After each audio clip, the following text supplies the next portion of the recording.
Selamat pagi Pak Budi dan teman-teman.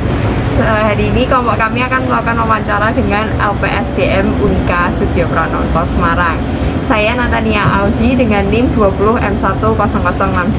Saya Patrice Gracia Rahma Aprilia dengan NIM 20M10061. Saya Alden Masyadza dengan NIM 20M10110. Saya Riko dengan NIM 20M10092. Saya Satria Bumi Dodo dengan NIM 20M10079. Saya Lorenza Di Marbe dengan NIM 20M10069. Oke, selamat pagi semuanya. Nama saya Bu Desti. Saya selaku Kepala LPSDM di Unika Sudio Pranoto. Seperti surat yang sudah Anda sampaikan kemarin bahwa Anda mau tahu tentang CSR di Unika. Sekali lagi saya sampaikan ke Anda bahwa mungkin saya bukan orang yang menang di bidang itu, hanya saya bisa menceritakan sedikit kalau bicara CSR di Unika, gitu ya. Universitas dalam acara Dies tahun ini misalnya, universitas mengadakan live-in di paroki. Live-in di paroki ini kami juga kesannya bukan sekedar live saja gitu ya, tetapi kami juga mengamalkan ilmu kami, melakukan sesuatu kegiatan yang kami bisa, tentu saja lebih berdasarkan pada keilmuan masing-masing. Apa sih kemampuanmu, apa sih kapasitasmu? Kalau di sana ada persoalan seperti itu, apa yang bisa kamu lakukan? Misalnya ini nanti tanggal 22 Juli sampai 24 Juli. Lalu ada kegiatan-kegiatan lain yang memang dibiayai universitas untuk pengabdian masyarakat itu yang diselenggarakan, dihandle oleh LPPM, Lembaga Penelitian dan Pengabdian kepada Masyarakat. Ini yang mengelola KKN dan segala macam itu ada di situ, begitu ya.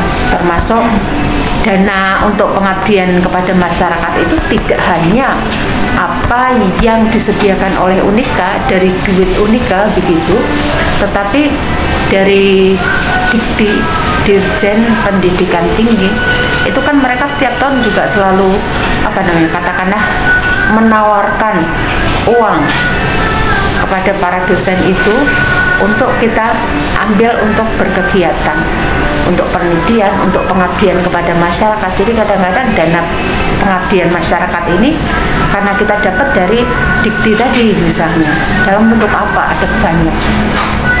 Di FTP itu misalnya mereka di masyarakat sekitar Gunung Pati itu misalnya mereka mengajari masyarakat tentang bagaimana mengelola sapi perah, nanti termasuk bagaimana mengelola katakanlah hasilnya, produksinya itu, apakah dibikin susu, apakah dibikin nggak tahu nantinya apakah sampai keju dan seterusnya. Itu menurut saya kalau itu jalan terus suatu hal yang mungkin misalnya.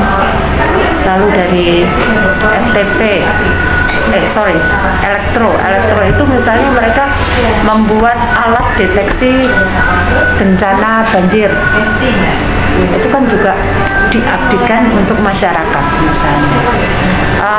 Fakultas Kedokteran mengadakan pengobatan gratis misalnya, itu juga untuk pengabdian masyarakat. Mengadakan donor darah misalnya, ya dari kita untuk masyarakat juga. Itu bentuknya mungkin seperti itu. Kalau hukum, komunikasi, mungkin ada penyuluhan hukum, komunikasi juga.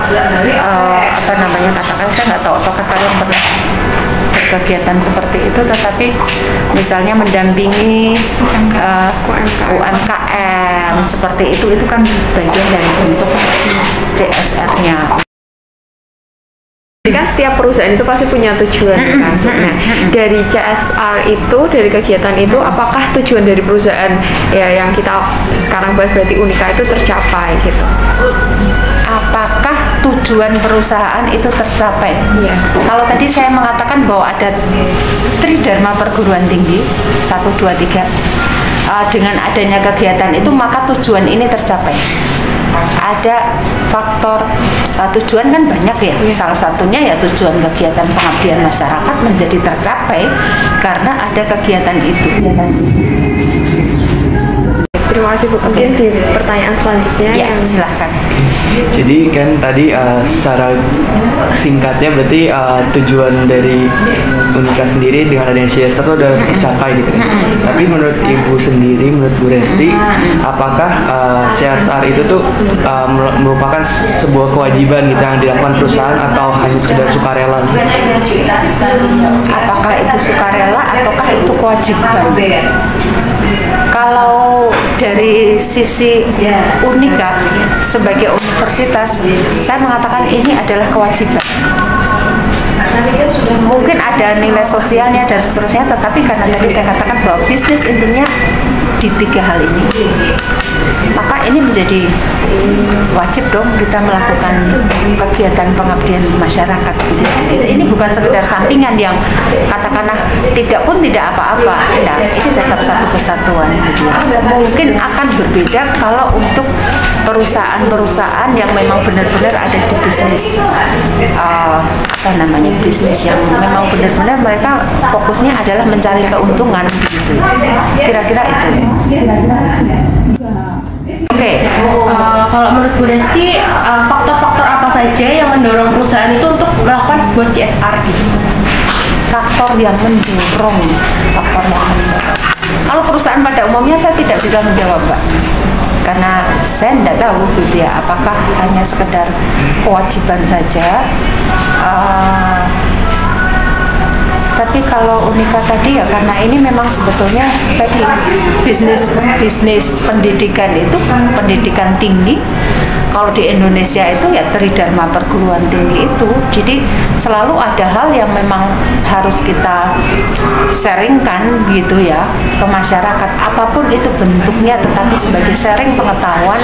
Kita tidak selalu bisa memberi uang, membagi itu dalam bentuk uang, tetapi ketika kita bisa membagi pengetahuan misalnya, kita bisa mendorong masyarakat untuk makin maju misalnya, ini adalah satu bentuk CSR menurut saya. Itu tadi yang menjadi hal yang spesifik antara bisnis pendidikan dan bisnis yang memang semata-mata memang bermaksud mencari keuntungan gitu ya. Bu, saya ingin bertanya ya. Ini kan di Indonesia sudah banyak perusahaan yang melakukan CSR juga kan. Kalau menurut Ibu sendiri sebenarnya pendapat Ibu itu bagaimana sih mengenai pelaksanaan CSR di Indonesia ini sekarang? Pelaksanaan CSR.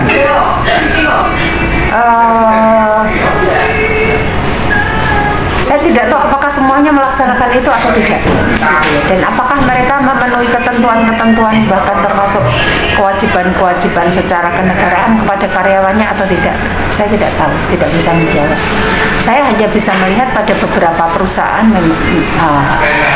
yang katakanlah sudah settle begitu ya, itu mereka selalu membagi keuntungan itu kepada masyarakat. Jarum Foundation misalnya, Jarum Foundation ini kan punyanya Jarum yang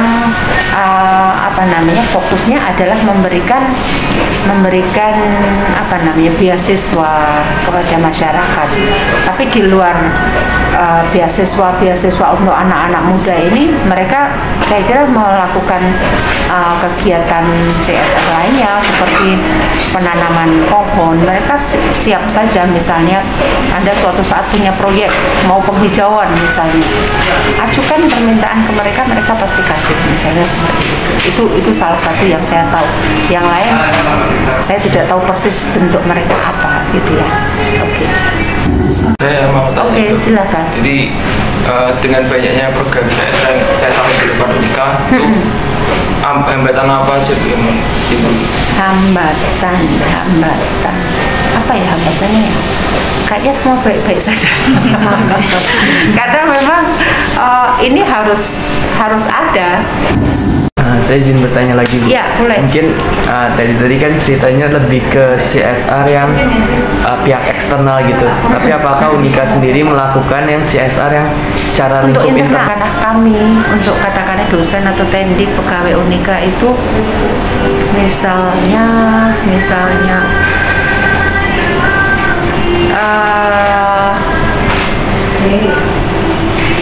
bahkan termasuk pensiunan pegawai, kami mengadakan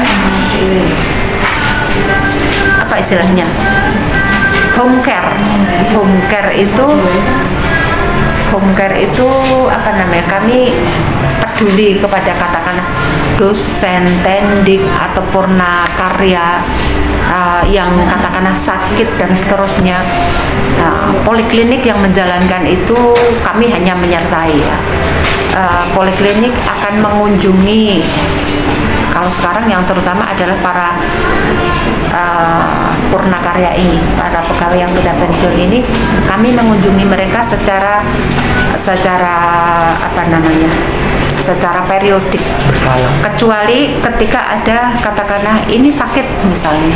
Kalau itu pegawai sakit ya tetap kita besuk dari poliklinik juga ini, terus termasuk misalnya bawa alat tes itu ya, tes kolesterol, gula atau apa segala macam itu, termasuk tensi dan seterusnya dicek ke rumah. Kadang-kadang perawat, dokter, tapi kadang-kadang hanya sekurang-kurangnya perawat saja misalnya memantau kondisinya, nanti akan dilaporkan ke dokter bagaimana tindak lanjutnya misalnya. Mungkin ada sedikit buah tangan, itu yang boleh dikatakan CSR-nya Unika. Mungkin kalau di kelompok kami sekian sudah cukup sih Bu. Sudah cukup jelas ya? Ya. Oke. Terima kasih atas kesediaan waktunya. Iya, sama-sama. Ya, terima kasih. Terima kasih, Bu. Sekian wawancara yang kelompok kami lakukan. Semoga bermanfaat dan terima kasih. Bye.